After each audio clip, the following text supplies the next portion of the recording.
Resmi tarihe göre Şeyh Said isyanı Kürtçü bir kalkışma, İngiliz oyunu. Ama bir dakika, belgeler başka şey söylüyor. Mahkeme kayıtlarında Şeyh Said açık açık diyor ki, devlet kurmak gibi bir niyetimiz yoktu. Tek derdimiz şeriatı uygulamaktı. İngiliz parmağı olsaydı asla kabul etmezdi. Peki hani Şeyh Said Kürdistan devleti kuruyordu? Kayıtlarda bile müstakil Kürdistan ifadesi ihtimal gibi yazılmış, kesin değil.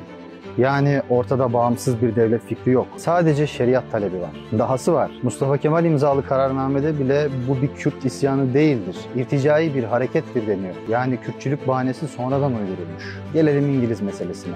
Madem isyanın arkasında İngilizler vardı, peki Ankara hükümeti niye İngilizlerden yardım istedi? Türk Hava Kuvvetleri yetersiz kalınca İngiliz askeri ateşeleri gelip rapor dahi hazırladı. Yani İngiliz desteği alan taraf Şeyh Said değil, Ankara'nın ta kendisi. Gördüğünüz gibi İngiliz oyunu diye anlatılan isyan bastırılırken İngilizlerin desteğine müracaat edilmiş. İroni mi? Hayır.